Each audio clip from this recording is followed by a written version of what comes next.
Esto es Foro Canal 10 con Eric Mejía. Abre tu cuenta de ahorro Atlántida más fácil desde el celular. Descarga Atlántida Móvil, digital donde estés.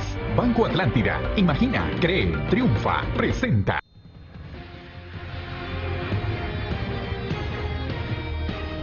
La situación económica por la que transita Honduras y el mundo, lógicamente, no es la mejor debido al impacto de la pandemia del COVID-19. De más está recalcar que Honduras es de los países en el contexto centroamericano que tiene una de las cargas fiscales más altas. En los próximos días, la iniciativa privada deberá de honrar obligaciones tributarias establecidas en la ley. El gobierno, ante esta situación económica por la que transita el país, y la empresa privada parece ser un tanto indiferente, porque la iniciativa privada ha visto cómo muchas de sus empresas han cerrado las puertas debido a la incapacidad de seguir operando en tiempos de la pandemia. Miles y miles de empleos se perdieron durante este último año. Hoy nos preguntamos, ¿está lista la empresa privada para pagar el impuesto sobre la renta? ¿Para pagar el impuesto al activo neto? ¿Cuál es la situación económica por la que transita Honduras? Nos acompaña en esta mañana de hoy, miércoles 21 de abril, el vicepresidente de la Cámara de Comercio e Industrias de Tegucigalpa y también director del Consejo Hondureño de la Empresa Privada y experto en temas fiscales, Daniel Fortín. ¿Cuál es la situación económica por la que transita el país? Buenos días, licenciado Daniel Fortín. Buenos días, Eric. Un gusto estar aquí en el foro de Canal 10. En realidad, con respecto a su pregunta, la situación del país en este momento pues no es la mejor. No tenemos un tema económico saludable y tampoco tenemos una población saludable porque estamos atravesando pues la peor crisis de salubridad que hemos tenido en toda la historia, ¿verdad?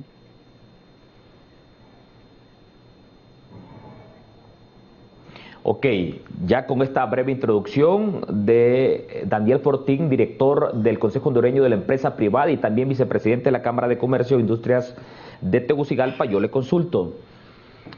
¿Y está lista la empresa privada para honrar estas obligaciones tributarias del impuesto sobre la renta y el pago del impuesto al activo neto? Licenciado Daniel Fortín. Mire, Eric, este es un tema bien difícil, porque definitivamente como está estructurado ahora el tema fiscal, es muy difícil para una empresa dejar de pagar sus obligaciones tributarias. Entonces, definitivamente que tiene que hacer el esfuerzo, tiene que ver de dónde saca el dinero para poder honrar sus obligaciones tributarias.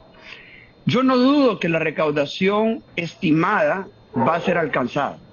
El tema es cómo, a qué precio, cómo se ven afectadas las empresas y cómo sentimos nosotros en la empresa privada que el gobierno está ayudando a la micro, a la pequeña, a la mediana y a la gran empresa. Nosotros no tenemos ningún arreglo fiscal o alguna situación de mejora desde abril del año pasado, cuando nos dieron unas pequeñas concesiones en un decreto que se hizo allá en abril del 2020, justo cuando iniciamos la pandemia, y luego pues que se extendió un poquito la presentación de la declaración del impuesto sobre la renta del 30 de junio al 31 de agosto para aquellos que no habían operado, que el que no había emitido una factura ya en ese momento pues era el mínimo. Entonces hemos visto pues que no ha habido una voluntad de parte del gobierno para poder ayudarnos en los temas fiscales. Hoy estamos viendo de que ya tenemos que hacer este pago del impuesto sobre la renta y que hay pues en medio de eso hemos estado solicitando a través de todo este año el tema del activo neto, que sí golpea mucho a las empresas que trabajaron con pérdida o las empresas que ganan muy poco, que pagan muy poco impuestos sobre la renta, no porque así lo quieran, sino que porque la situación así se les dio. Entonces está este impuesto que es que el que vamos a hablar un poquito más adelante. Bueno, para profundizar, licenciado Daniel Fortín, expliquémosle a nuestros amigos televidentes en qué consiste el impuesto al activo neto y quiénes están obligados a pagarlo.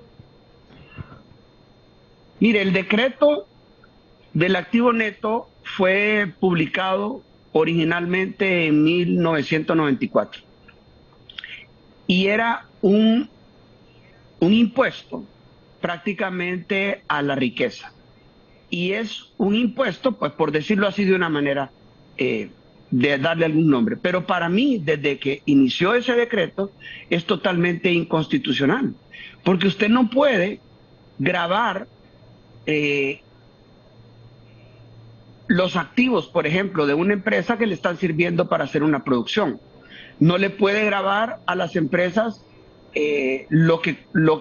todos los activos que ha comprado para poder tener una mejor empresa, por decirlo así. Además, usted todos los años, bueno, este impuesto, para explicarlo, decía que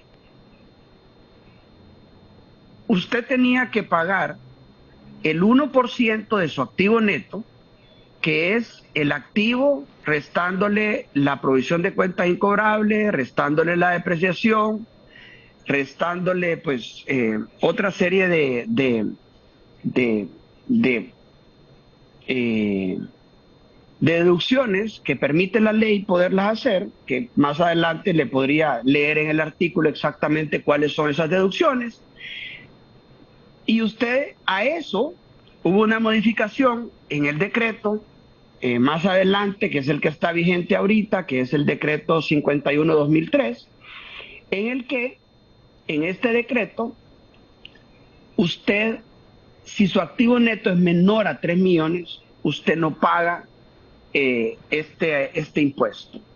Pero si su activo neto es mayor a 3 millones, usted multiplica ese valor por el 1%. Y si ese valor es mayor que el impuesto sobre la renta por pagar, entonces usted paga el activo neto.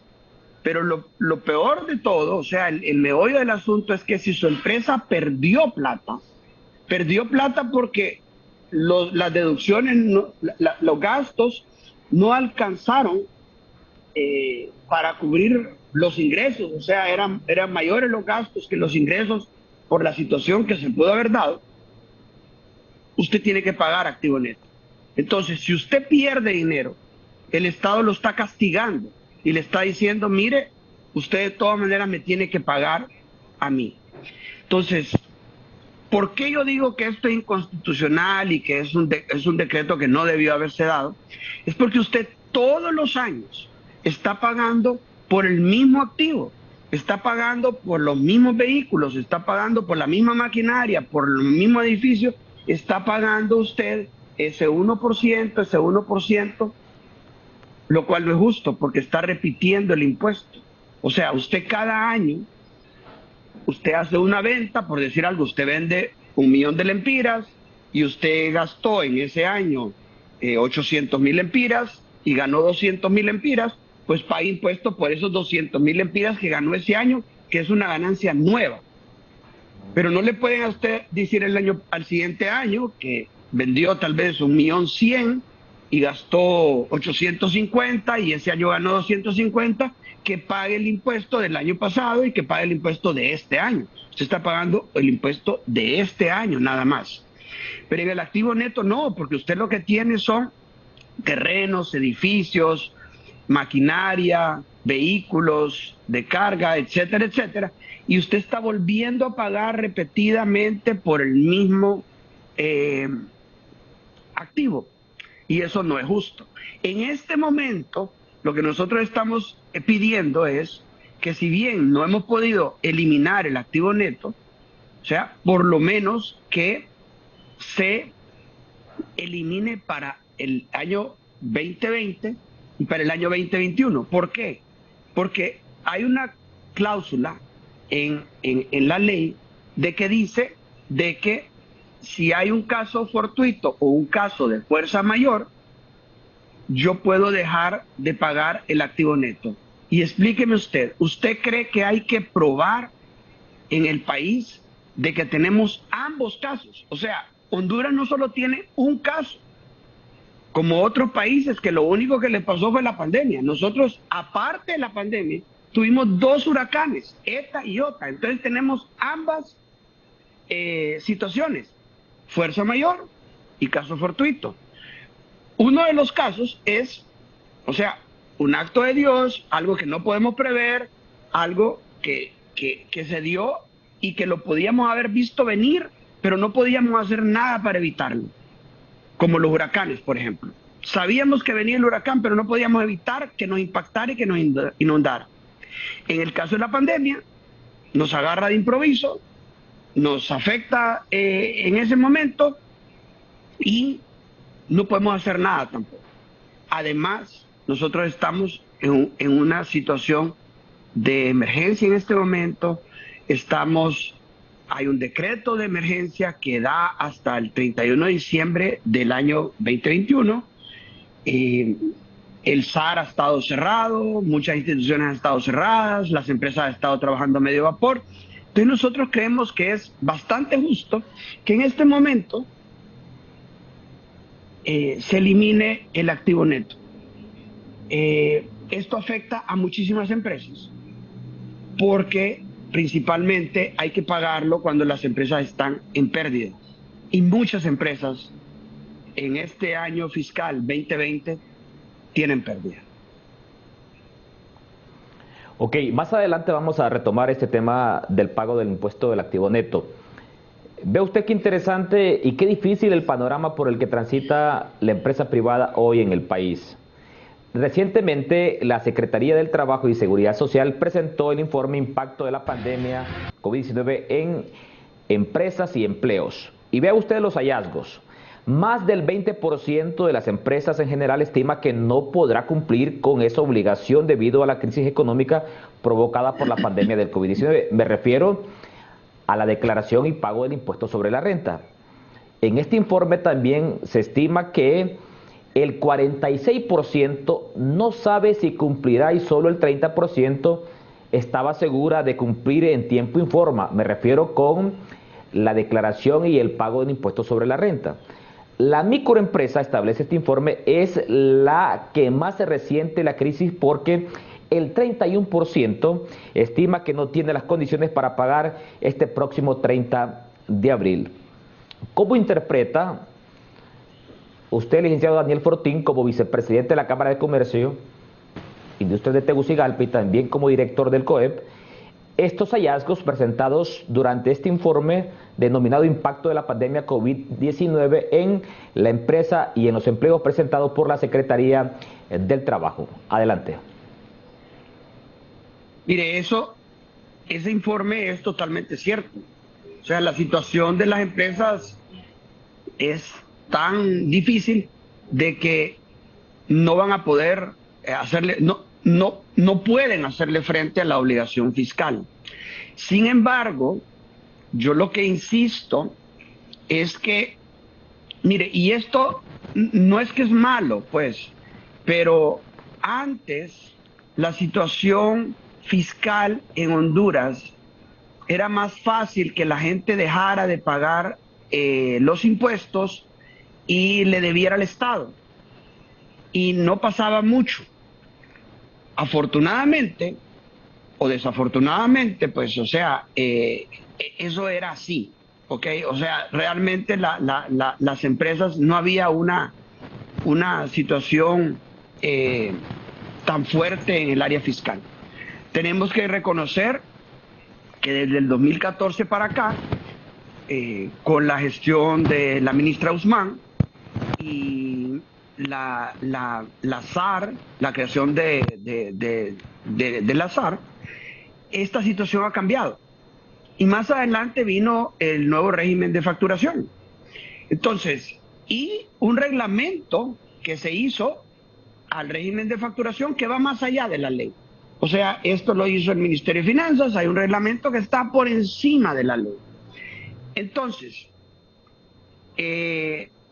debido a esta situación, las empresas que tal vez su minoría, pues tal vez eludían el fisco o podían defraudar el fisco o no pagar su impuesto a tiempo porque era mejor negocio deberle al Estado que al banco, han dejado de hacerlo. Hoy el comportamiento fiscal de las empresas, yo puedo decir que es muy bueno, es excelente. Esto debido pues a que los empresarios han entendido pues que así tiene que ser, y la gestión pues de la administración de rentas. O sea, tenemos que ver que sí se ha hecho esa situación. Entonces, ¿qué pasa? Para que usted pueda continuar facturando, usted tiene que estar al día en todas sus obligaciones tributarias para que a usted le sigan dando el famoso CAI, que es lo que le permite a usted poder ir generando facturas. Ahí es donde aquí hay un problema, porque el CAI a usted se lo dan porque tenga solvencia fiscal, y la solvencia fiscal se debe dar solamente porque usted ha cumplido con los pagos a cuenta, el impuesto sobre la renta del periodo anterior. O sea, usted cumple con el pago a cuenta y tiene una solvencia fiscal. Sin embargo, el SAR va más allá. Y si usted ha dejado de presentar una declaración, si usted ha dejado de presentar una informativa, si usted ha dejado cualquier cosa, no le da solvencia fiscal. Eso, para mí, pues pasa un poco a lo que es un poco de abuso de autoridad, porque está actuando más fuerte de lo que la ley le permite. Entonces, en ese momento, si a usted no le permite tener un CAI, no puede facturar.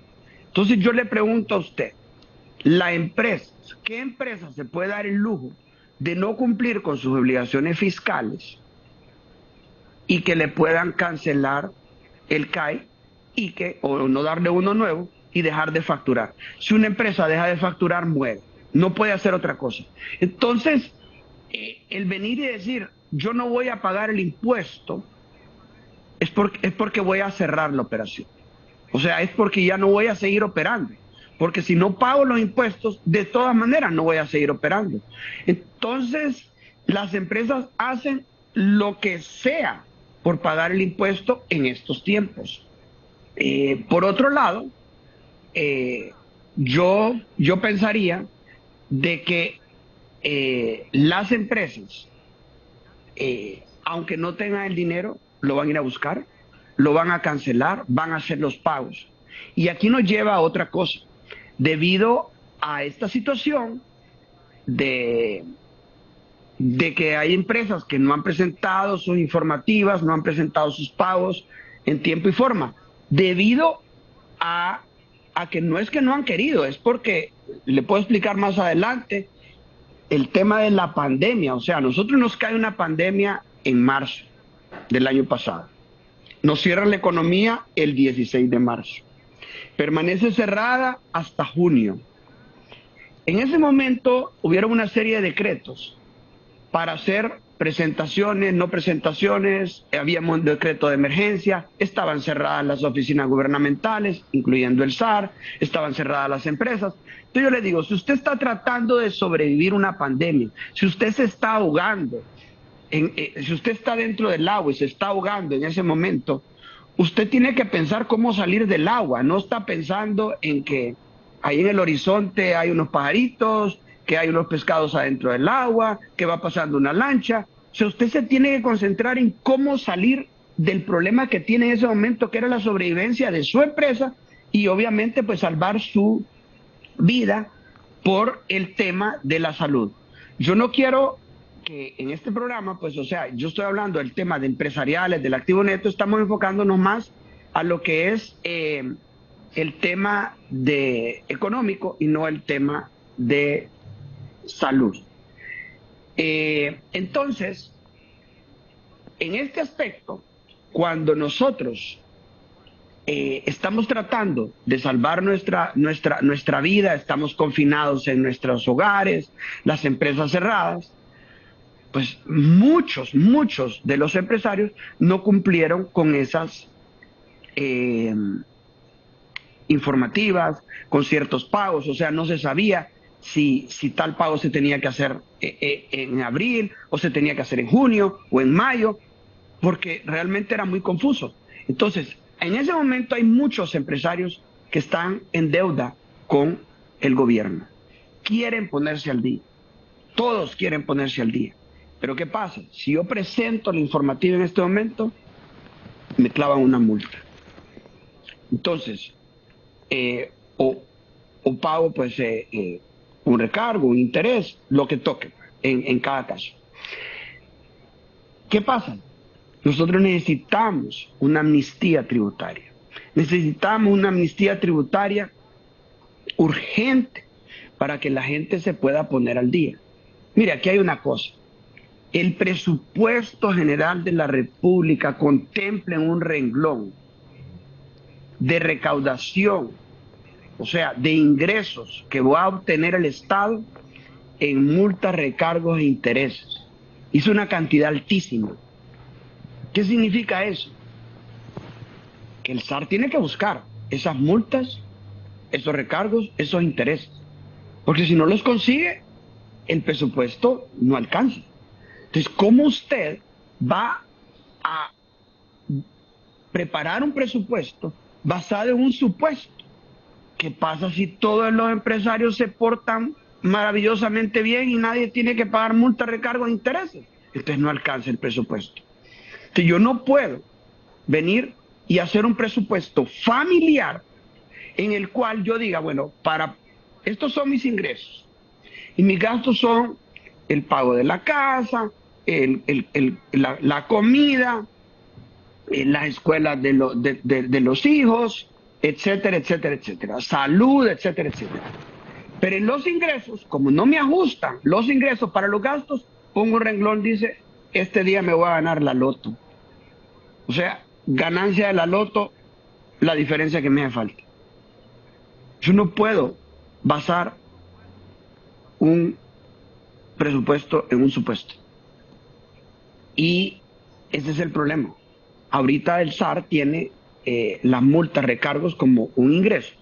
Entonces, por eso es difícil. Nosotros hemos mandado a través del Consejo Hondureño de la Empresa Privada, a través de la Cámara de Comercio e Industria de Tegucigalpa, hemos mandado N cantidad de cartas al Congreso Nacional pidiendo que se apruebe una amnistía tributaria, que se apruebe una regularización tributaria, que se apruebe, que se elimine lo del activo neto, que hayan, ¿cómo le diría?, concesiones fiscales para las empresas para que puedan tener un poco más de dinero y puedan tener un mejor flujo de efectivo y poderlo reinvertir en el país, porque se han visto en una situación tan difícil que no hay de dónde agarrar dinero. Entonces el Estado debería de ser un poco más flexible. Entendemos que el Estado necesita el dinero para atender el sistema de salud. Pero bueno, ahí entraríamos en otro tema, pero el dinero que tenía el Estado lo botó. Eso no es culpa nuestra. O sea, lo botó en el tema de salud. O sea, lo invirtió pésimamente. Y eso no es culpa del empresariado. Hoy día, el empresariado está viendo cómo resuelve el problema de salud por sí solo. ¿Qué hemos hecho? Triajes, ayudarle a los colaboradores, arreglar el problema de la vacuna con el Seguro Social, y hoy día el venir y tratar de traer vacunas para poderlas distribuir gratuitamente a través de todos los empleados y colaboradores y sus familias, y tratar de resolver este problema. Entonces no es culpa nuestra de que el Estado no pueda tener el dinero suficiente para hacerle frente a esta situación y quiera sacarlo de la empresa privada cuando no es justo. Si el Estado hubiera hecho un buen uso del dinero al principio de la pandemia y hubiera hecho lo que era correcto, que con el dinero que se tenía, venir y mejorar los hospitales que ya habían, hacer triajes, alquilar, qué sé yo, por decir algo, hoteles donde pudiera venir e instalar camas y oxígeno y hacer pues una estabilización para los pacientes en fase 1, antes de que entraran a fase 2 o aún en fase 2 leve de SARS-CoV-2, pues los podría atender ahí. Hacer ese tipo de iniciativas hubiera sido mejor. Pero el Estado ha botado dinero y no somos nosotros quien lo tiene que pagar. Nosotros hemos solicitado una regularización tributaria. La regularización tributaria pareciera que es un premio a la gente que ha cometido una defraudación o personas que no pagaron su impuesto como debió haber sido. Pero le vuelvo y le repito, del 2014 para acá, las empresas tienen un buen comportamiento.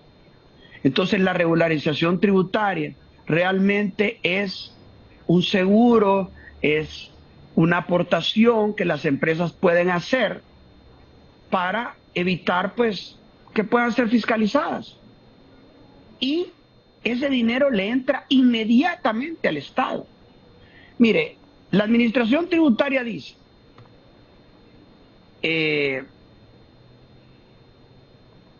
yo prefiero no dar la regularización tributaria porque hay empresas que me deben ajustes, porque hay empresas que nosotros hemos revisado y tienen ajustes. Eso no es la mayoría de las empresas. La mayoría de las empresas no tienen ajustes.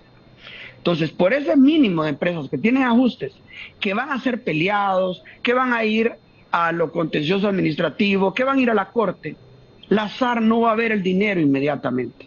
Esos pleitos van para largo. Y usted sabe cómo es la cuestión aquí judicial. Entonces, ¿qué pasa? Le entraría más dinero en este momento al Estado con una regularización tributaria para poder recuperar el dinero que se ha malgastado, el dinero que necesitamos para poder atender la pandemia, poder atender el sistema educativo, que también está en la calle, el sistema público está en la calle, los pobres niños no están yendo a las escuelas. Entonces, definitivamente que nosotros sentimos que el Congreso Nacional, si quiere hacer las cosas bien, debe venir a hacer una regularización tributaria, conceder una amnistía,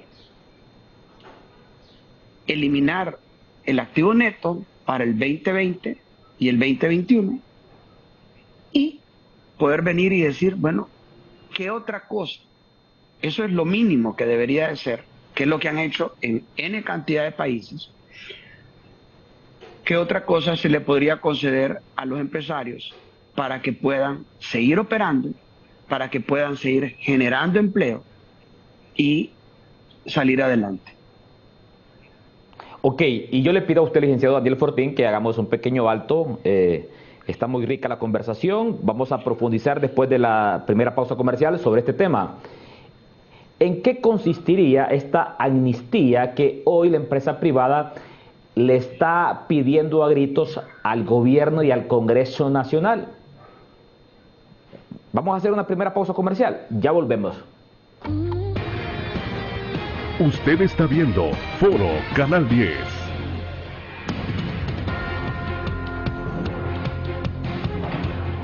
Este segmento de Foro Canal 10 es presentado por Seguros Atlántida. Hacemos más por usted.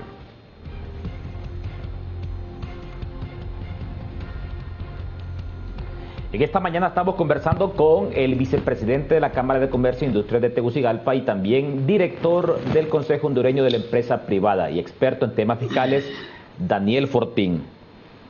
En las últimas horas, en materia de salud, el gobierno ha instruido la intervención de 6 departamentos que hoy están presentando un repunte de los casos de COVID. Incluso los principales centros asistenciales del país ya no tienen cupo para más pacientes. Y vea usted las noticias que hoy nos llegan a los comunicadores. En horas de la madrugada falleció el capitán en condición de retiro Gilberto Rivera, más conocido como el Capi, también miembro de la empresa privada, a causa del COVID-19. Yo le consulto a usted, licenciado Daniel Fortín, La pandemia inició hace más de un año. Allá por el mes de junio, julio, se vino normalizando algunas cosas en el país. Hay un sector hoy vinculado con la salud que pide a gritos, incluyendo a ellos muchos alcaldes, el cierre del país. Yo le consulto a usted, ¿qué tan normal está la operatividad hoy de la empresa privada? ¿Estarían listos ustedes para volver a un confinamiento, licenciado Daniel Fortín? Adelante. Bueno, Eric, la verdad es que un nuevo confinamiento en este momento sería sumamente difícil porque las empresas han estado cerradas la mayor parte del tiempo, han estado en una situación bien complicada. Y el cierre que hubo entre marzo y junio fue terrible para las empresas. Nosotros estamos claros que hay que priorizar la salud de la población. O sea, definitivamente eso yo lo quiero dejar muy claro. Todos en la empresa privada, todos estamos conscientes de que la prioridad número uno es salvaguardar la vida humana y protegernos del SARS-CoV-2, COVID-19. Sin embargo, la proliferación o el que haya más infectados no es porque las empresas estén abiertas. Y le voy a hacer más o menos a usted la relación. Mire, ¿cuándo han habido el alza de casos aquí? Mire, aquí nosotros iniciamos en marzo, estuvimos cerrados, hubo un confinamiento general, se abrieron algunas empresas y luego en junio empezaron a trabajar algunas empresas con el 20% de su capacidad y luego pues más adelante surgieron el tema de lo que se iba a hacer el feriado morazánico en octubre, y en eso nos embaten los dos huracanes, Eta y Iota. La gente tiene que ir a albergues, o sea, obviamente eso de las inundaciones desbordó la bioseguridad y eso nos generó una ola de infectados. Luego vino la época de Navidad, la gente se relajó, también hubieron muchas reuniones y eso desborda otra vez el tema de la pandemia, de los infectados. Empezamos campaña política, reuniones políticas, mítines políticos de 3 partidos, de varios movimientos en cada partido. No se respetaron las normas de bioseguridad y eso genera otra alzada, ¿ok? Y eso inmediatamente después nos lleva a Semana Santa. No me estoy inventando la cifra la han dado ustedes en la televisión con los personeros del gobierno, del Ministerio de Turismo, donde hubo una movilización masiva de personas. Las playas estuvieron llenas, los balnearios estuvieron llenos, y eso hace otro rebrote. Entonces, ¿qué le estoy queriendo decir con esto? Cuando las personas están trabajando, cuando las personas están levantándose en la mañana, metiéndose al baño, tomando su desayuno, yéndose al trabajo, llegan al trabajo, tienen el distanciamiento social en el trabajo, andan con la mascarilla todo el tiempo, usan gel porque todas las empresas lo están proporcionando, hay un cuidado por lo menos desde la hora que entran hasta la hora que salen, luego después de que salen se van a sus hogares, lo mismo el cuidado, nadie anda en jolgorio, nadie anda desorientado, todo el mundo está enfocado en no infectarse el uno con los otros, hay horarios en las comidas, todas las empresas están siguiendo el protocolo de seguridad que ha establecido el Ministerio del Trabajo. Todos tuvimos que presentar un protocolo de bioseguridad que estamos cumpliendo a cabalidad, y eso hace entonces que la gente más bien esté más protegida en las empresas. Yo le digo una cosa, yo personalmente, cuando voy a la oficina, me siento tranquilo, me siento que no me voy a infectar de SARS-CoV-2, porque tenemos la gel, tenemos la mascarilla, la gente está con la distancia, etcétera, etcétera. Si yo ando en la calle, entonces sí ando con más miedo de que me vaya a dar, porque miro gente que viene sin mascarilla, gente que tal vez no se ha lavado las manos, gente que está descuidada en ese sentido. Entonces, definitivamente, el parar la pandemia no viene por parar la economía de las empresas, viene por el orden de cada uno de nosotros en saber que nosotros no podemos descuidarnos. Es grave, por ejemplo, de que aquí la gente se está reuniendo siempre en casas, llegan amigos a las casas que vienen de otros lados, que esos otros se han infectado por otros lados, gente que viene y se reúne y se toman sus tragos y hacen sus comidas, y ya con la gente con sus tragos ya se descuida, ya es el gran amigo, ya vienen los abrazos, ya viene el estar brindando, el que me quita la mascarilla. Obviamente yo no puedo estar tomando trago y comiendo con mascarilla, entonces definitivamente ya me voy relajando. Entonces, ¿qué hay que hacer? Hay que evitar eso. O sea, la gente tiene que venir y decir, yo voy a trabajar, regreso a mi casa y no salgo al menos que sea extremadamente necesario. Voy a hacer mis compras de la comida, voy a hacer mis compras de medicinas, y si tengo que comprar algo muy puntual, pues voy y lo compro con orden, con mi mascarilla, con mi gel, cuidándome y no saliendo. Pero yo le digo, vaya usted a lugares, y aquí hay gente que como que no estuviera en pandemia.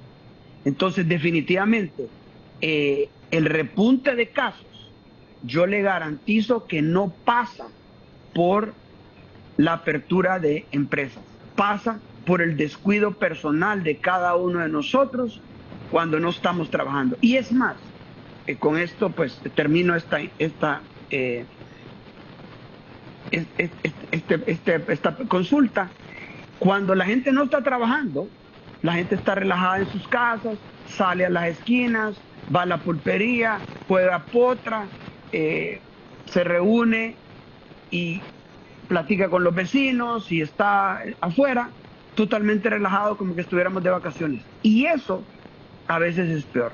Entonces yo insisto que más bien la empresa privada, a través de proporcionarle a sus empleados artículos de bioseguridad y mantener ese distanciamiento, protege a la ciudadanía de infectarse con el virus del SARS-CoV-2. Bueno, antes de solicitarle que me profundice sobre esta iniciativa para una amnistía tributaria, yo le pido, don Daniel Fortín, que profundicemos sobre esta exhortativa que en las últimas horas ha hecho el Consejo Hondureño de la Empresa Privada a sus agremiados. Certificar las pérdidas para evitar el impuesto al activo neto.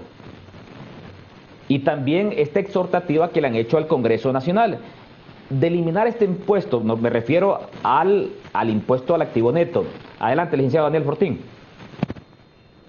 Mire, el tema es que el decreto de ley de equidad tributaria, el 51/2003, establece en su numeral 14, en el numeral 5, se lo voy a leer textualmente, dice: los contribuyentes que un periodo sufrieren pérdidas operativas originadas por caso fortuito o fuerza mayor, dicha pérdida deberá ser certificada por una firma auditora debidamente registrada en el colegio respectivo, sin perjuicio de la fiscalización posterior. Entonces, no es el COEP el que está diciendo Miren, hay que certificar la pérdida. Eso ya está en la ley. Es la manera como la cual una empresa que tiene una pérdida puede justificar que tuvo esa pérdida por caso de fuerza mayor o caso fortuito, y al certificarla, ¿cómo la va a certificar? No la voy a certificar porque yo digo que tuve una pérdida, pues yo puedo ir un poco más allá y, como en otros países, de que hay, ¿cómo se llama?, un tercero que certifica de que lo que estoy diciendo es cierto para un mejor control fiscal, pues entonces las empresas certifican de que sí tuvieron esa pérdida y con eso se quitan el pago del activo neto. Eso es lo que dice la ley. Entonces lo que está haciendo el COEP es resaltando de que eso se puede dar.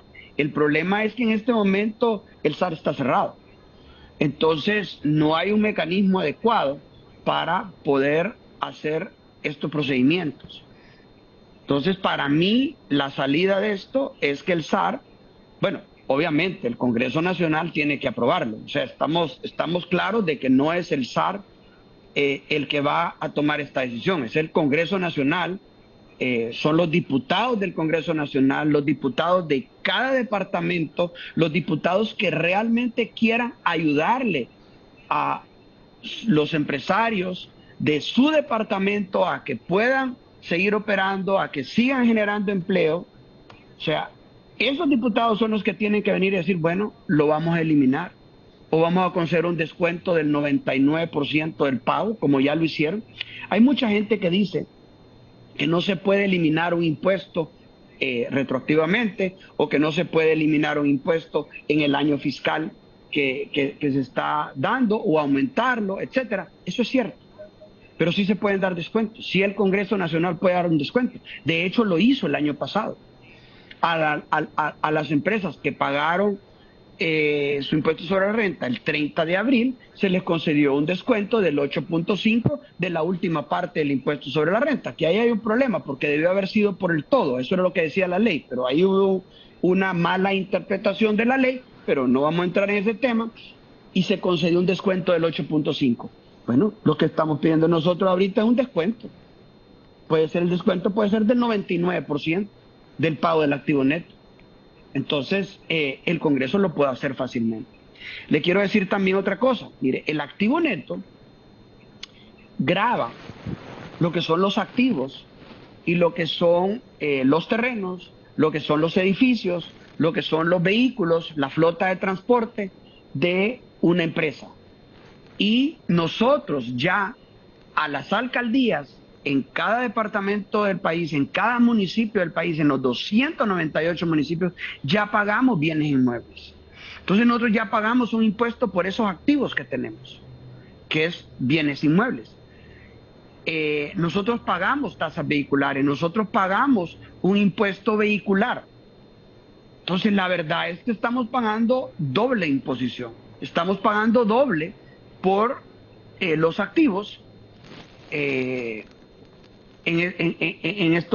cuando hacemos un pago del activo neto, lo cual no es justo. La defensa que hace el Estado es que dice son entes diferentes. Este dinero va a finanzas y este otro dinero va a las alcaldías, pero el origen es el mismo y la empresa lo está pagando al Estado. Que sea la municipalidad o que sea el Ejecutivo, da lo mismo. O sea, es doble imposición. Por lo menos ese es mi entender, eso es como yo lo analizo. O sea, ¿por qué voy a pagar bienes inmuebles y de ahí pagar activo neto? Eso no es justo. Hay gente que dice, pero mire, usted paga impuestos sobre la renta y paga impuesto vecinal, y los dos están basados en sus ingresos. Bueno, estamos de acuerdo, pero en uno yo pago renta, pago la ganancia que yo obtuve de esos ingresos que tuve, se los pago al SAR, a finanzas, y lo otro se lo pago a la municipalidad por vivir en esta municipalidad. Pago un impuesto vecinal por vivir aquí, porque yo pago por vivir en este municipio, y ahí es donde obviamente esa es mi contribución para que mi municipio las calles estén bien, los parques estén bien, recojan la basura, haya unos bomberos que me puedan defender contra un incendio en un momento determinado. O sea, es un impuesto por vivir en este municipio.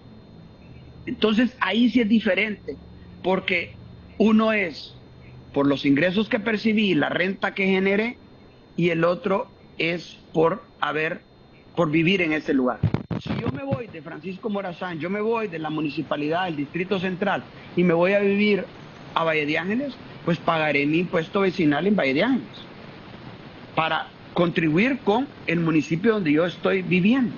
Entonces, esa es la parte de que hay que saber diferenciar, pero definitivamente si yo pago bienes inmuebles, si yo pago una tasa vehicular por los activos que yo ya tengo, pues no debería de pagar el activo neto. Entonces, por eso yo le insisto que es un decreto que es inconstitucional desde su origen. Hay gente que dice de que fue un decreto que se hizo para combatir la evasión fiscal. Bueno, no fue hecho por eso, fue hecho en una forma diferente. Recuerden que eso que fue hecho en el año 93, pues fue para un impuesto pues realmente orientado a gravar la riqueza. O sea, el venir y decir, bueno, una persona que tiene tantos activos debería de contribuir por tener esos activos. Entonces, ¿qué es? En vez de ser un incentivo a que yo tenga más activos, a que yo trate de comprar más maquinaria para generar mayor ingreso y más fuentes de trabajo y poder tener un mejor producto, me castigan cobrándome un impuesto que no debería de ser. Ok, vistas así las cosas, licenciado Daniel Fortín, vicepresidente de la Cámara de Comercio e Industrias de Tegucigalpa y también director del Consejo Hondureño de la Empresa Privada, nos quedan 5 minutos para esta excelente conversación con su persona. Profundicemos sobre esta iniciativa de amnistía que solicita hoy la empresa privada, porque históricamente esta figura de la amnistía para muchos es sinónimo de perdón. ¿Cuál es la interpretación que le dan ustedes? ¿En qué consiste básicamente esta iniciativa? Adelante, licenciado Daniel Fortín. Mire, Eric, yo puedo compartir con usted de que la amnistía, la regularización tributaria, pues puede ser un perdón y olvido. Y esa puede ser lo que las administraciones tributarias pueden considerar de que es en este momento, pues que es las amnistías y las regularizaciones. Sin embargo, en este momento, cuando nosotros el año pasado, como le dije hace un rato, entró la pandemia, se cerró la economía, las empresas no sabían pues cuándo tenían que presentar sus declaraciones,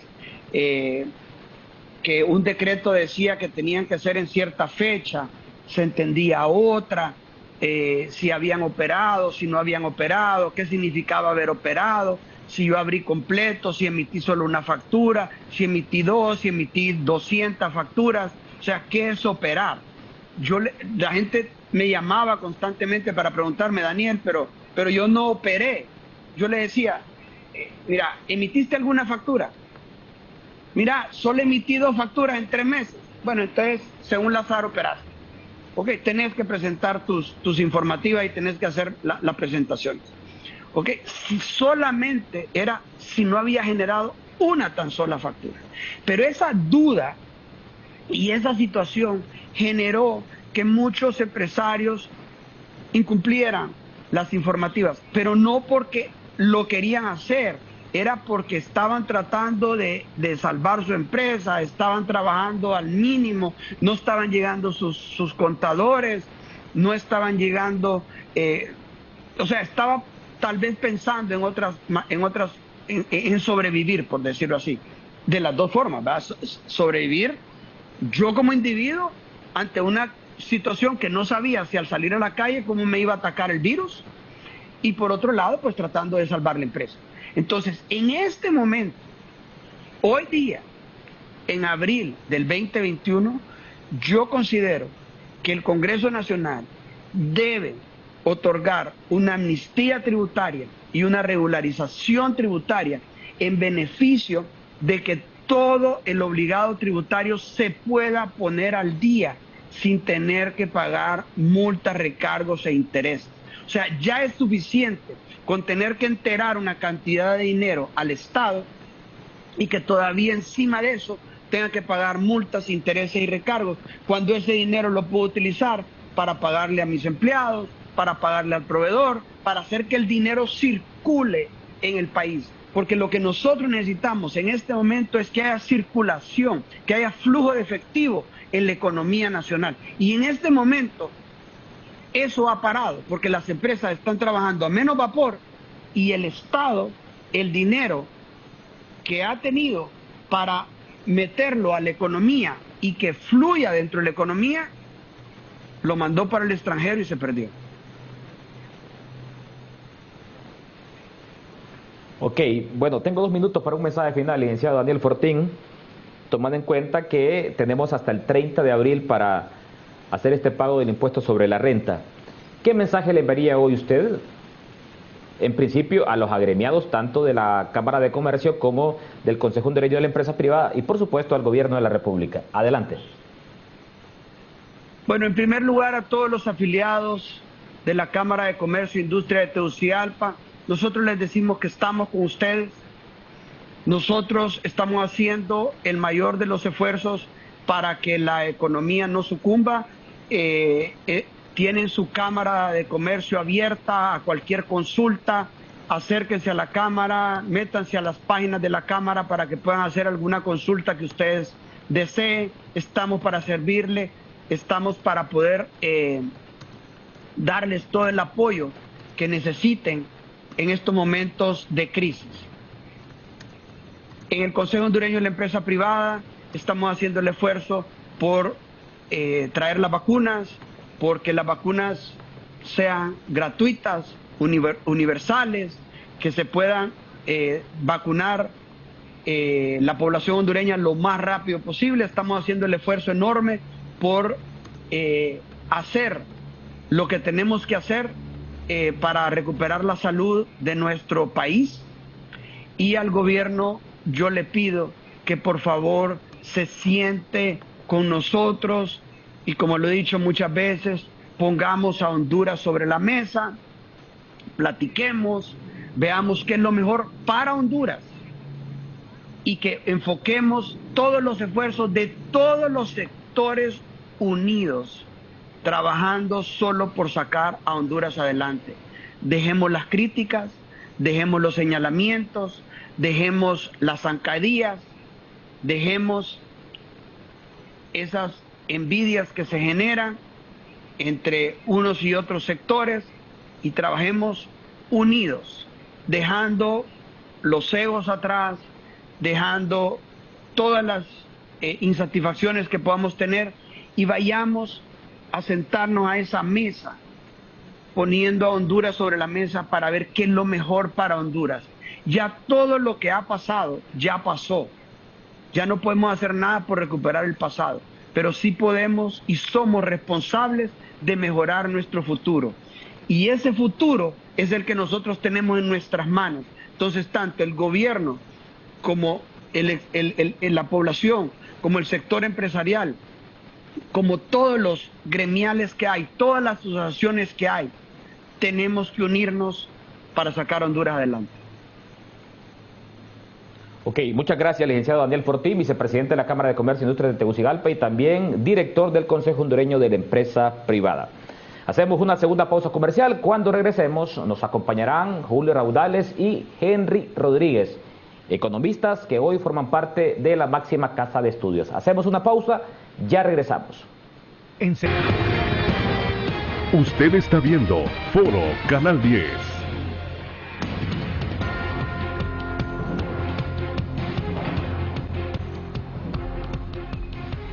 En esta segunda hora de Foro Canal 10, hoy día miércoles 21 de abril, nos acompañan dos economistas que forman parte de la máxima casa de estudios, Julio Raudales y Henry Rodríguez.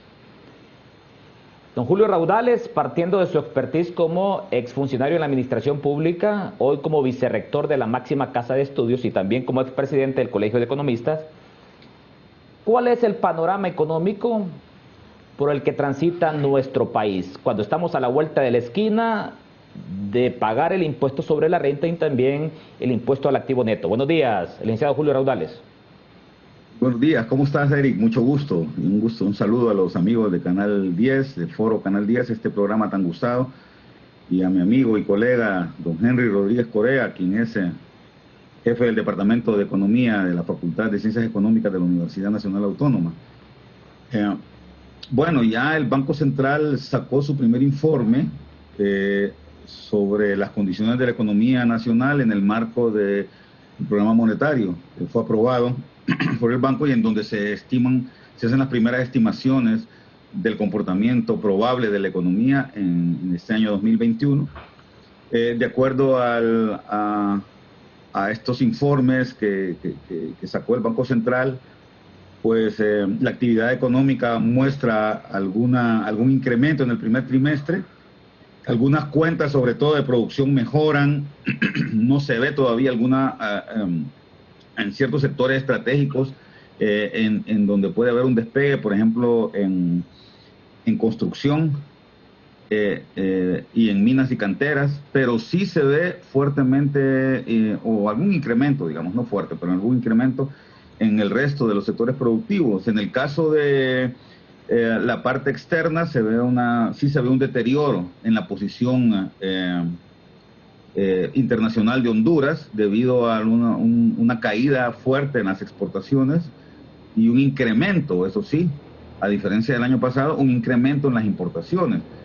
Eso hace que la brecha del sector externo se haya, como repito, agrandado, es decir, que nuestra posición frente al mundo sea más negativa por este incremento en las importaciones y esta caída en las exportaciones.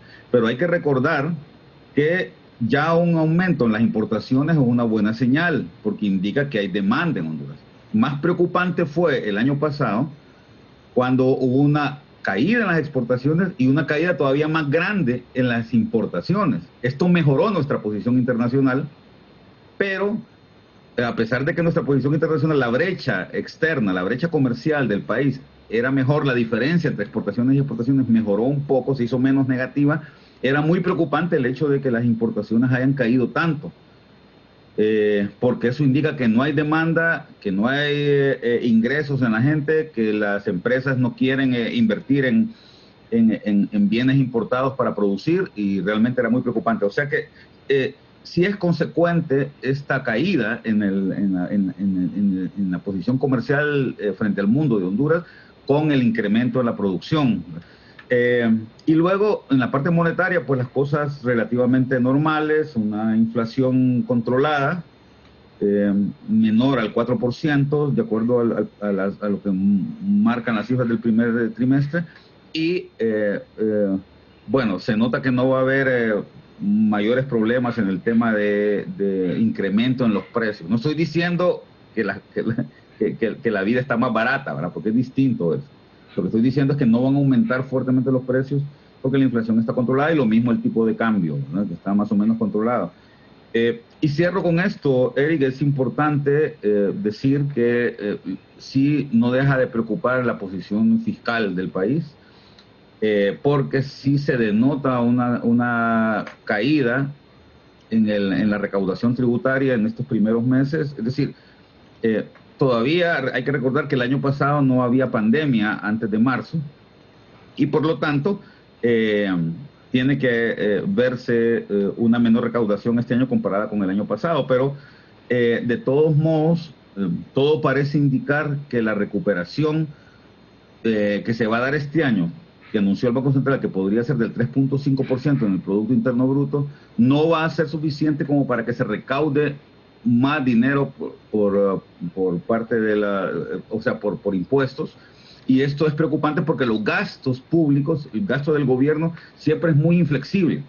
la planilla sueldos y salarios de profesores, de médicos, de enfermeras, de burócratas y del resto de la gente es bastante elevada y es inflexible, hay que pagarla siempre, ¿verdad?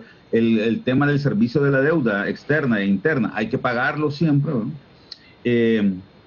Y solo para darte solo para hablarte de estos dos rubros que son importantes y que son inflexibles, 48.000 millones de lempiras va a ser el pago que se tiene que hacer por sueldos y salarios al sector público, o al gobierno central, mejor dicho, y 42.000 millones de lempiras como servicio de la deuda. Sumados los dos son 90.000 millones de lempiras, y de recaudación solo se van a obtener, de acuerdo a las proyecciones de la Secretaría de Finanzas, se van a obtener nada más 85.000 millones de lempiras. Es decir, ahí ya tenemos una primera brecha que es preocupante, porque no van a ajustar, la recaudación tributaria no va a ajustar ni siquiera para pagar sueldos y salarios y el servicio de la deuda. Ok, y desde ya le dejo planteada la interrogante de cara a la siguiente ronda de preguntas. ¿Qué tan sostenible es la deuda hoy que enfrenta el país? Mientras tanto, le doy la bienvenida ya al jefe del Departamento de Economía de la máxima casa de estudios, licenciado Henry Rodríguez. ¿Cuál es el panorama económico por el que transita Honduras desde una visión académica como la suya? Buenos días, licenciado Henry Rodríguez. Buen día, Eric. Gracias por la invitación. Saludos al señor vicerrector de Asuntos Internacionales de nuestra universidad. Eric, cerramos el año 2020 muy mal. La pobreza se disparó en un promedio del 70%, algo inédito. Y es que tenemos dos tipos de pobreza: la pobreza estructural, o sea, Honduras por características siempre ha sido pobre, ¿no? Pero ahora a esa pobreza estructural hay que sumar la pobreza coyuntural, generada primero por la pandemia, por el cierre de las empresas, y luego por los dos fenómenos naturales, a tal grado que ahora hablamos de pobres climáticos, y esos pobres climáticos se van a seguir dando, porque este año no se nos pinta un panorama nada halagador. Dicen que el invierno va a empezar temprano, que la temporada de huracanes va a ser muy insidiosa. Todavía hay gente en la calle que perdió sus cultivos, perdió sus casas. Pero no solo hay que ver el lado negativo, sino que el invierno también es bueno. Recordemos que la seguridad alimentaria del país descansa en la agricultura, y que ese ciclo de la agricultura está muy ligado al ciclo de las lluvias. Y si empieza temprano el invierno, vamos a tener mayor posibilidades de producir alimentos. Pero a esto hay que agregarle la preocupación de que hay 6 departamentos que están en crisis de la pandemia, ¿no? Se habla de Olancho, de Valle, de La Paz, y de los 3 departamentos que están en Occidente, que de paso son muy pobres: Ocotepeque, Lempira e Intibucá. Entonces, eso es preocupante.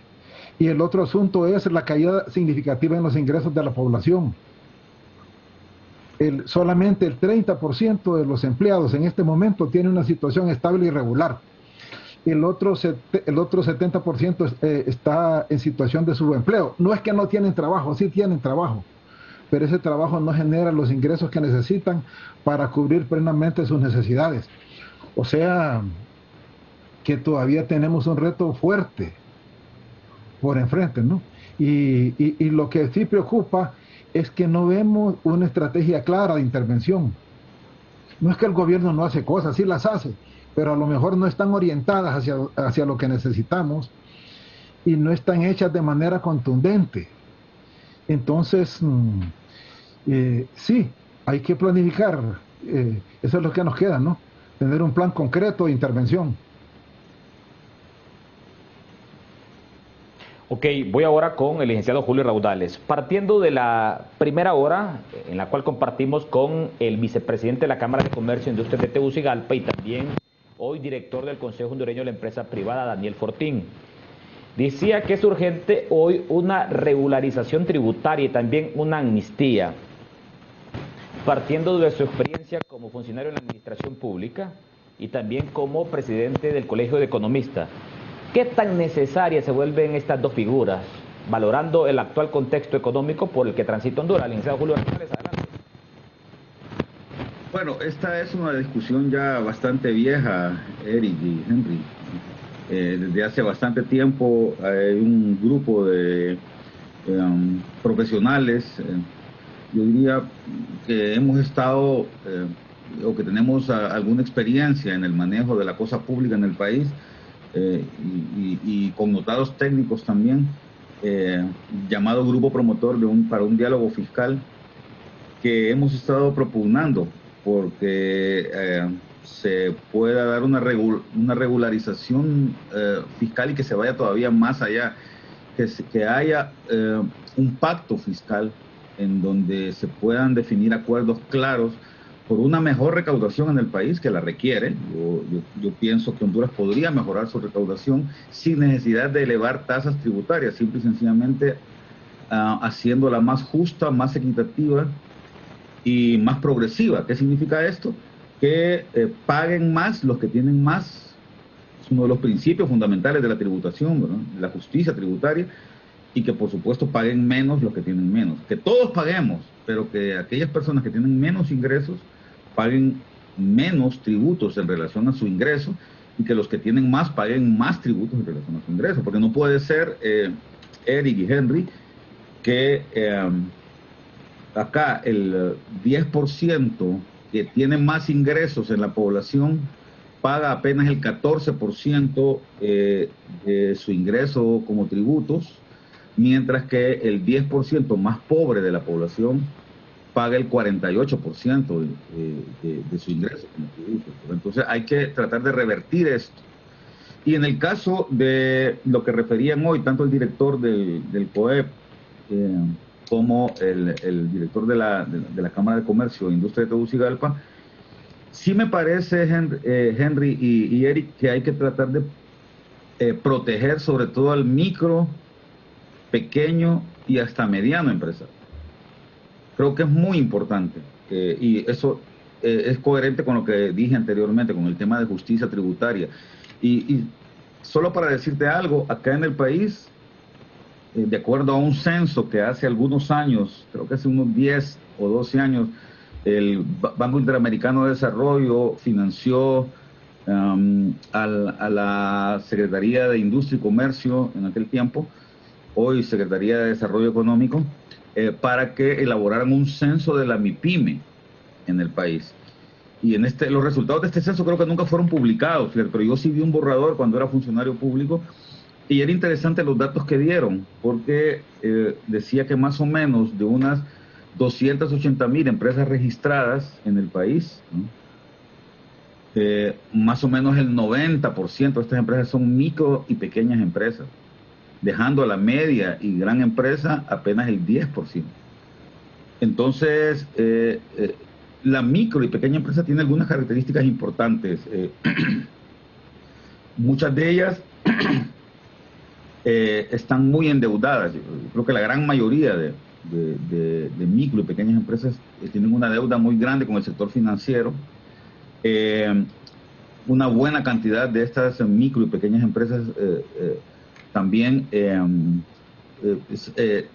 carecen de capital de trabajo, es decir, son empresas que tienen muy poca liquidez, y eso les impide crecer y mejorar y pagar sus obligaciones. ¿Y cuáles son dos de las obligaciones más importantes que tienen las empresas en el país? Bueno, por ejemplo, cuando se aprueba el salario mínimo, pues cumplir con este incremento del salario mínimo con sus empleados, y otro, pues pagar los impuestos que les corresponde pagar, tanto los municipales como los impuestos nacionales a través del impuesto sobre la renta y el impuesto y la recaudación del impuesto sobre venta.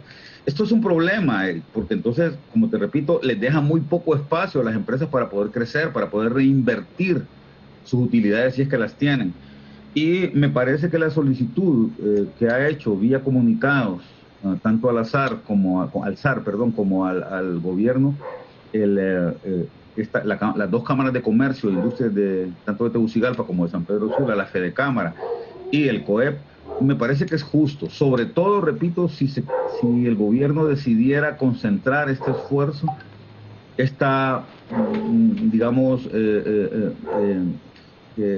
solicitud de amnistía o de no pago o de exención del pago del 1% a la micro y pequeña empresa, y puede ser que hasta la mediana empresa también, porque hay que reconocer que la mediana empresa también sufre mucho, sobre todo por el tema del endeudamiento que tienen con el sistema bancario. Entonces, me parece que es importante. Hay que recordar, Eric, y lo decía el otro día también en otro programa de televisión, cuál es la característica que tiene especialmente este impuesto del 1%. Este impuesto es un impuesto disuasivo, fue ideado de esa manera, es decir, si como empresario yo declaro que tengo pérdidas, que no tuve utilidades, sino que tuve pérdidas, ¿verdad?, en mi estado financiero, en mi estado de resultados, entonces yo tengo que pagar el 1% de mi activo neto. Tengo que pagarlo porque no tuve ganancias. Eso se hizo, y recuerdo bien porque yo era funcionario público en aquel tiempo, bajo el alegato de que, por ejemplo, aquí hay empresas grandes, muy grandes.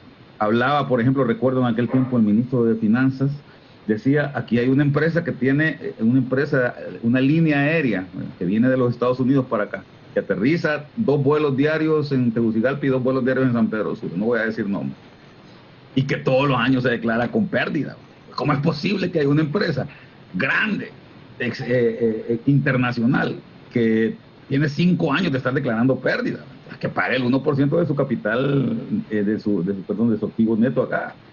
Y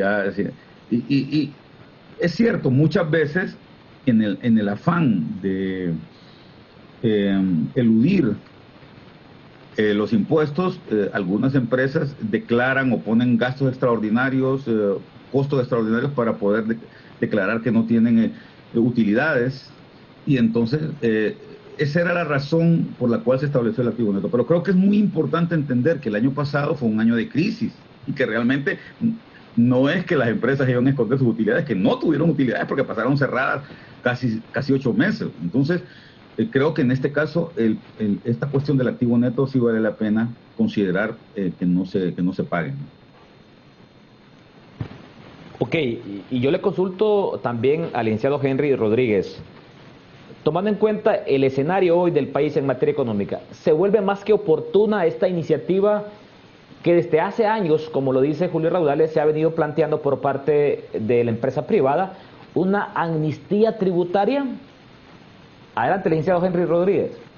Bueno, hay que reconocer que las empresas están en periodo de recuperación y que es importantísimo para la economía del país que poco a poco vayan incrementando su producción, porque ello significa generación de empleo. Pero por el otro lado tenemos la contraparte, que el gobierno también necesita ingresos. El gobierno se nutre de los impuestos de la empresa privada. Entonces, ¿cómo hacer un equilibrio? Sería aquí la interrogante. ¿Cómo hacer un equilibrio para no perjudicar tanto a los dos actores más importantes de la economía? Sí, tienen razón los empresarios. Las empresas están débiles, necesitan apoyo del gobierno.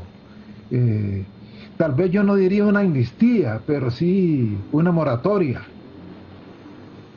Porque ahora el 30 de abril hay que pagar el impuesto sobre la renta.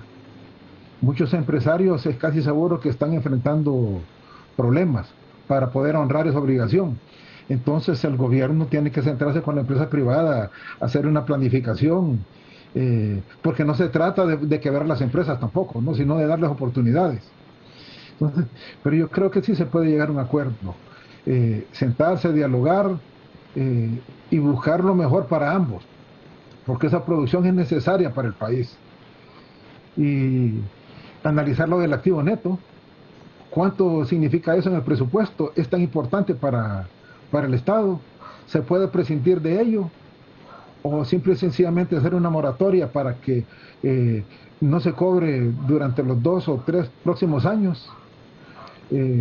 Analizar la realidad interna de cada una de las empresas y tal vez darles más oportunidades, como se ha hecho en otras ocasiones, para diferir ese pago del impuesto sobre la renta. Porque el problema es que honrar ese pago de impuestos sobre la renta puede causar la pérdida del flujo de efectivo para algunas empresas. Y ese flujo de efectivo es el que las mantiene en el mercado, es el que les permite mantener circulando el dinero y mantener activo su flujo productivo, porque a través de él se nutren de materias primas, y entonces pasar ese dinero al Estado pudiera debilitarlas.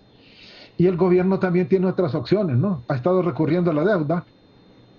El año pasado hubo una caída en la recaudación, se incrementó significativamente el déficit fiscal, pero los ingresos del gobierno no se vieron disminuidos, fueron compensados vía endeudamiento. O sea, el gobierno siempre tuvo dinero para hacerle frente a la crisis. Y calculamos que este año vamos a seguir por la misma ruta, ¿no? Bajo endeudamiento. Revisando un poco las cifras de la CEPAL, vemos que las economías van a pasar este año del 60% del endeudamiento con relación al Producto Interno Bruto. Se dice que se van a extralimitar, que las va a debilitar, pero a lo mejor va a ser necesario. O sea que aquí es que hay que pensar como hondureños y el bien del país, cómo salir de este atolladero en el que nos encontramos. Y solo podemos lograrlo con el consenso de todos los sectores. Por eso yo comparto lo que Julio planteó. Necesitamos un pacto fiscal. Nosotros decimos un pacto por Honduras, donde se involucre no solo el gobierno, empresas privadas, sino toda la ciudadanía, para buscarle una salida a la crisis. Y ya que ese pacto es el que nos puede dar un ordenamiento a través de un plan, establecer metas, porque si no el próximo gobierno va a encontrar un verdadero caos, y ese caos puede ser peligroso porque nos va a llevar a lo que se conoce popularmente como paquetazo, y es casi seguro que si seguimos como vamos a la entrada del próximo año, lo primero que va a hacer el gobierno va a ser una revisión, y para el Congreso un decreto, y eso puede perjudicar más la economía del país.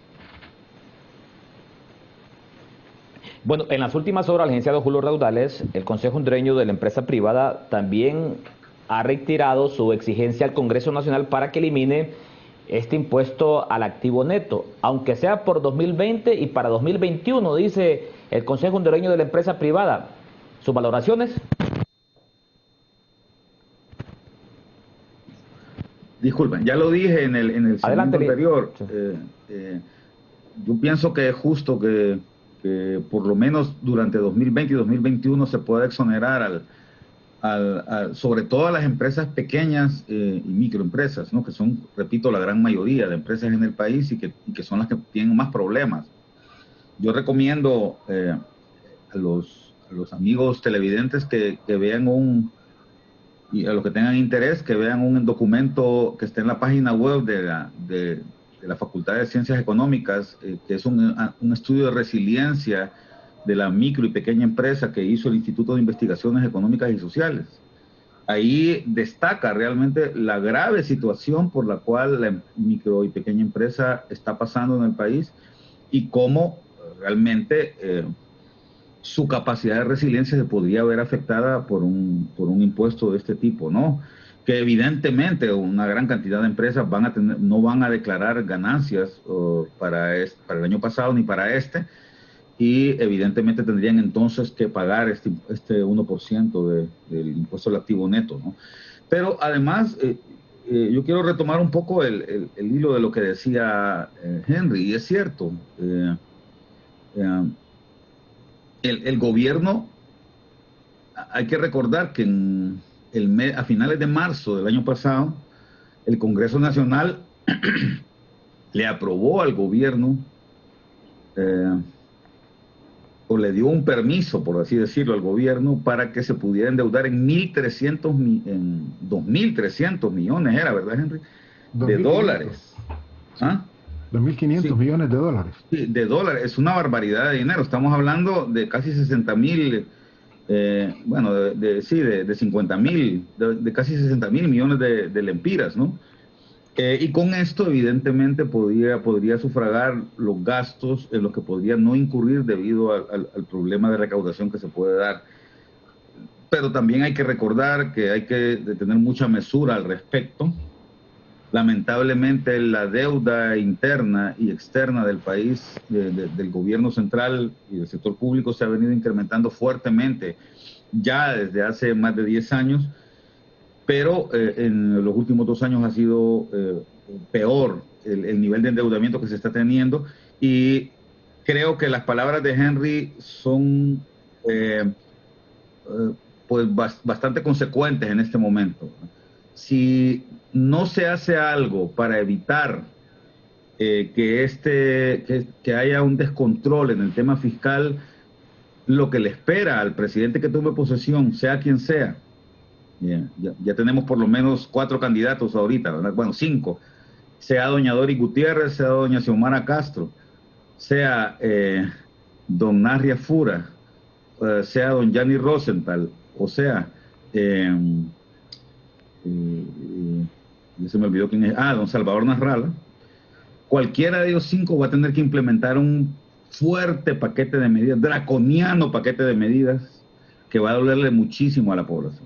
O sea, yo no quisiera pensar qué puede suceder si en febrero del próximo año nos dicen vamos a tener que aumentar el impuesto sobre ventas de 15 a 20%. Vamos a tener que aumentar el impuesto sobre la renta al 35, 40%, ¿verdad? Dependiendo del nivel de ganancias de las empresas. Vamos a tener que poner esta otra tasa. Vamos a tener que aumentar el impuesto a la gasolina, ¿verdad?, a 60 lempiras o 70 lempiras por galón de gasolina, ¿no? Es decir, el gobierno, para poder hacer frente a todos estos compromisos que está adquiriendo en este momento vía endeudamiento, podría tener que armar un paquete de este tipo para el otro año, lo cual le generaría un perjuicio pero tremendo a la economía del país y al bienestar de la gente, e incrementaría la pobreza, Eric y Henry, y me parece que hay que tener mucho cuidado con esto también. Bueno, ve usted el panorama que vislumbra ya Julio Raudales para el próximo gobierno. Recordemos que en noviembre elegimos nuevos presidentes. Se puede ver en la obligación de aprobar medidas draconianas, dice. Por ejemplo, aumentándose el impuesto sobre venta a un 20%. Y yo le consulto al licenciado Henry Rodríguez, partiendo de su expertise en el tema económico y desde el puesto que usted desempeña. Ese escenario dramático que le espera al próximo gobernante es producto de los altos niveles de endeudamiento. ¿Es sostenible esta deuda que hoy enfrenta Honduras? Bueno, la verdad es que el país se endeudó mucho el año pasado, ¿no? Por lo menos se incrementó la deuda de unos 2.000 millones de dólares más. Hasta el momento no es preocupante, se mantienen en los niveles adecuados. Andamos arriba de lo normal. Generalmente había un estándar que decía que no debía de pasar del 50% del PIB. En este momento se está pasando, pero recordemos que es deuda a largo plazo, que hay que pagarla dentro de 10, 20 o 30 años. Y el problema de la deuda es que solventamos los problemas de hoy, pero incrementamos los del futuro, porque esa deuda lo que está haciendo es restando las posibilidades de desarrollo de las nuevas generaciones, de los que no han nacido. Por lo tanto, se demanda que esa deuda se maneje con transparencia y con eficiencia. En momentos como estos sabemos que es inminente y que es necesaria, pero hay que limitarla también. Hay que priorizar en qué se va a utilizar esa deuda. Hay que saber negociarla en términos de plazos, de tasas de interés y de montos.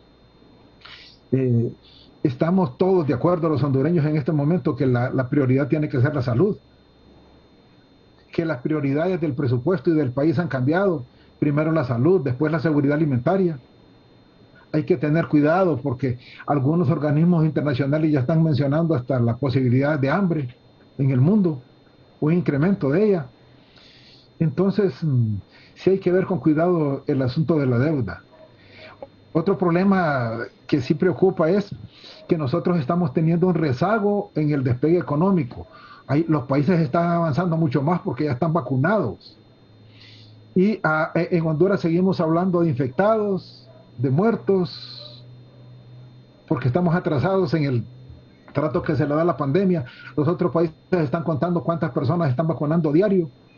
Y eso sí es preocupante porque nos puede perjudicar en el sentido de que si no logramos lo que hizo Israel, por ejemplo, que Israel ya está en una etapa muy superior de control de la pandemia, ya dicen que se van a quitar la mascarilla, están hablando de un pasaporte verde que va a permitir que la gente pueda circular, salir del país incluso. ¿Qué va a pasar si nosotros no alcanzamos los niveles de vacunación que llevan los otros países? Pues que el mundo nos va a aislar. Vamos a perder los turistas que visitan el país, no van a venir por el riesgo de infectarse. La inversión se va a alejar del país por esa inseguridad en la salud que seguimos manteniendo. O sea, que definitivamente todo va a pasar por ir recuperando de manera pronta la economía. Entre más nos tardemos en vacunar la población y alcanzar ese 70 o 80% que se requiere para generar la confianza en que se ha disminuido el riesgo de contaminación, más difícil va a ser la salida económica también. Porque la salud condiciona la economía. Y hay que buscar ese equilibrio. Ese equilibrio en este momento va a pasar por la recuperación de la salud a través de las vacunas. Aplaudimos por ello esa iniciativa de la empresa privada, que ante la lentitud de la respuesta del gobierno han tomado la iniciativa y son ellos los que están promoviendo que vengan las vacunas. Ojalá que las puedan negociar y que en el transcurso del año vayamos recuperando la fuerza laboral del país. Eso es requisito indispensable para volver a iniciar la normalidad. Ok, vamos a hacer una tercera pausa comercial. Cuando regresemos, ¿qué medidas debería de tomar el actual gobernante a través de su equipo de economistas para que el próximo gobierno? Me refiero a medidas en materia económica, porque dice el expresidente del Colegio de Economistas, Julio Raudales, que el próximo gobernante podría verse en la obligación de implementar medidas denominadas draconianas, o sea, fuertes medidas en materia económica. Hacemos una pausa comercial, ya volvemos. Ya regresamos con Foro Canal 10.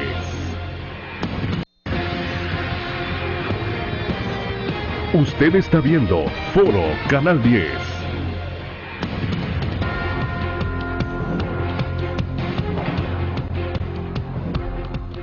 Seguimos conversando con los economistas Henry Rodríguez y también Julio Raudales. Licenciado Julio Raudales, para que el próximo gobierno no se vea tan en la obligación de implementar estas medidas draconianas, bueno, así la ha llamado usted, ¿qué medidas debería de tomar en el corto plazo el actual gobierno, tomando en cuenta que hacen falta 9 meses para que haya una transición del actual gobierno a un nuevo gobernante? Licenciado Julio Raudales, adelante. Gracias, Eric. Dos cosas. Una, yo pienso que es importante que el gobierno, más allá de sus posibilidades, porque sé que son pocas en un último año, hay que recordar que no solamente le pasa a pero creo que con mayor ahínco a este gobierno que a otros. El último año siempre es bastante difícil, las cosas se le ponen más duras. Hay que recordar también que el gobierno pertenece a un partido político que va a elecciones también, y hay hasta tratados y libros que se han escrito sobre ese último año de gobierno que coincide con una campaña política en donde los gobiernos por lo general tienden a ser muy indisciplinados en el tema de gasto, ¿no? Sin embargo, creo que es importante que, como decía Henry, haya mucha conciencia de parte de las autoridades y de parte de la ciudadanía por el país. No queremos que se llegue a una situación como la que narré en el segmento anterior, con subidas de impuestos que lo único que provocarían sería más pobreza, menos oportunidades para los trabajadores. Por lo tanto, la disciplina es crucial en este periodo. Que el gobierno mantenga la disciplina fiscal, que no se vaya a sobrepasar con los gastos, y sobre todo que llame a la instauración de un pacto fiscal por el país, en donde todos los hondureños, las hondureñas nos pongamos de acuerdo para sacar a nuestro país adelante. Y un elemento importante que creo que valdría la pena, Henry y Eric, es realmente también utilizar todas las posibilidades, ser muy agresivo en el tema de consecución de fondos externos a buenas condiciones. Honduras ha salido de algunas ventanillas, o ya no tiene acceso a ventanillas a las que tenía acceso antes. Antes en el 2011, hay que recordar, el Banco Mundial reclasificó a Honduras y lo puso como un país de ingreso medio bajo. Antes del 2011, el país era de ingreso bajo, y eso le daba acceso a ciertas ventanillas con facilidades, que le daban cierta, lo que nosotros los economistas llamamos cierta concesionalidad al crédito. ¿Qué significa esto? Bueno, significa que se le inserta un buen componente de donación a un préstamo. ¿En qué sentido? Bueno, si la tasa de interés más el riesgo, la cuota de riesgo país, hacen que nosotros como hondureños tengamos acceso a financiamiento, digamos al 6 o al 7%, con plazos de vencimiento, digamos de 5 o 6 años, la concesionalidad hace que estos créditos bajen a tasa de interés 0, por ejemplo, o 1, ¿verdad? O sea, prácticamente sin tasa de interés, y además que se extiendan los plazos para el crédito a 30, 40 años y con 10 años de gracia. Esto permite al país, le da mucha facilidad al país, pero lamentablemente algunos de los bancos, por ejemplo, el BID, que tiene un fondo de operaciones especiales, ahí se llama esa ventanilla, que es para países como Haití, como Guyana, ¿verdad? Como Nicaragua, que tienen ingreso bajo. Ya Honduras ya no tiene acceso a este FOE, a este Fondo de Operaciones Especiales, y por lo tanto no puede obtener créditos con esa facilidad de concesionamiento, sino que entra, digamos, a obtener créditos al 5 o 6%, lo cual perjudica al país en términos fiscales, porque hace más grande la deuda. Eso es lo que hace que el nivel de endeudamiento se vea tan crecido en los últimos 10 años, Eric y Henry. Entonces creo que hay que tratar de ver cómo se negocia que el país vuelva a tener acceso a este tipo de créditos, ¿no? Y obviamente un esfuerzo grande por mejorar la imagen del país, que está bastante deteriorada internacionalmente, y sobre todo que el riesgo país que se percibe en el sistema internacional financiero pues también se vea bien bajo, que haya buenos negociadores de deuda en la Secretaría de Finanzas, en la Dirección de Crédito Público, para que se sepa también entender cuál es la mejor mezcla de endeudamiento que se puede tener, y tratar de manejar esto de mejor manera. Creo que esto va a ser clave para tratar de evitar al máximo que tengamos que tomar medidas muy fuertes el próximo año. Eric. Bueno, la misma interrogante para el licenciado Henry Rodríguez. ¿Y qué medidas adoptar a corto plazo para que la carga no sea muy pesada para el próximo gobernante, tomando como punto de partida que faltan 9 meses para el cambio de gobierno? Licenciado Henry Rodríguez, adelante. Comparto lo que dice Julio. El primer año es difícil porque el gobierno está reacomodándose. Los primeros meses se van en ello. Y luego el último año es crítico. Generalmente nosotros hablamos del gobierno y nos referimos al Ejecutivo nada más, pero nos olvidamos que los otros poderes también juegan un papel en el desarrollo del país. Y desde el Ejecutivo sí se pueden hacer algunas cosas. Comparto lo de la disciplina fiscal y la transparencia en el manejo de los recursos para controlar el endeudamiento y manejar de manera eficiente. Pero luego En el mediano plazo tenemos que mejorar el clima de negocios, hay mucha incertidumbre, la inversión se está cayendo en el país, no hay inversión extranjera. Y todo pasa porque estamos en un año electoral y sobre ello hay mucho que hablar. Unos dicen que no van a haber elecciones, otros que no sabemos de ellos, que no han aprobado la ley en el Congreso. Por eso yo digo, veamos la cosa de manera integral y que cada uno de los poderes aporte lo que se necesita en este momento de crisis. Necesitamos salir de esa incertidumbre y quedar bien claros cómo con ese proceso electoral ello nos va a dar tranquilidad, nos va a dar estabilidad y va a hacer que los partidos políticos se concentren en sus actividades proselitistas y que dejemos esa especie de riña que se siente en el ambiente, ¿no? Esa especie de antagonismo que hay entre los diferentes partidos políticos. Eso es indispensable en el corto plazo. Luego hay que saber renegociar con el Fondo Monetario, se están abriendo las posibilidades y eso es bueno para el país porque nos va a dar acceso a recursos frescos y también va a pasar por la responsabilidad de cada uno de los ministros, ¿no? Porque sabemos que en el año electoral los ministros tienen un pie dentro del gobierno y el otro fuera, porque como humanos están pensando en qué va a pasar el próximo año, de qué manera ellos se montan en la campaña del nuevo presidente para ver cómo continúan siendo funcionarios públicos. No deben descuidar entonces su actual función y pensar como país. Yo creo y seguimos insistiendo nosotros que hay que involucrar a la empresa privada.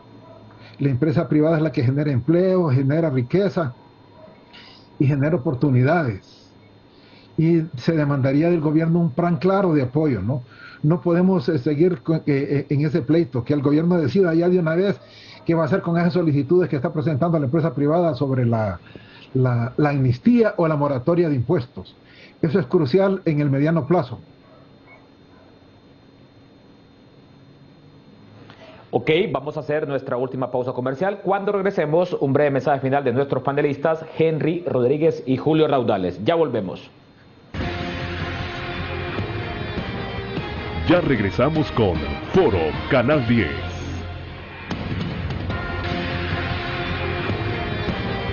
Usted está viendo Foro Canal 10.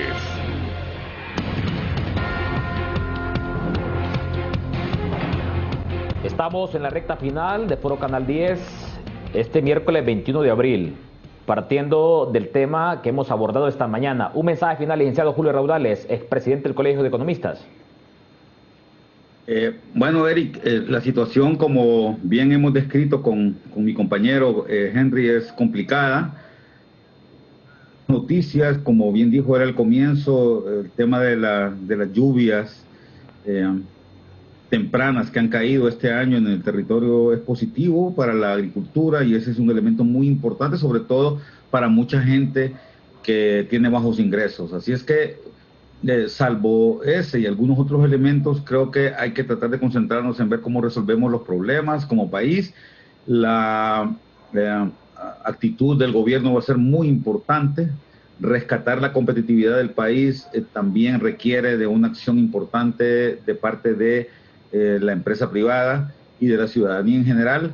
Y pues como hondureños tenemos que seguir en ese afán patriótico de lograr que en nuestro país las cosas mejoren. Bueno, muchas gracias a usted, licenciado Julio Raudales, por su valioso tiempo y también le doy la palabra al licenciado Henry Rodríguez para un mensaje final tomando en cuenta la temática que hemos abordado esta mañana en Foro Canal 10. Adelante, licenciado Henry Rodríguez. Primero, agradecer la oportunidad de la invitación y luego plantear que esta crisis hay que verlo como una oportunidad, como una coyuntura que nos puede llevar al éxito. Si se sabe manejar con tranquilidad, con eficiencia y con la participación de todos los hondureños.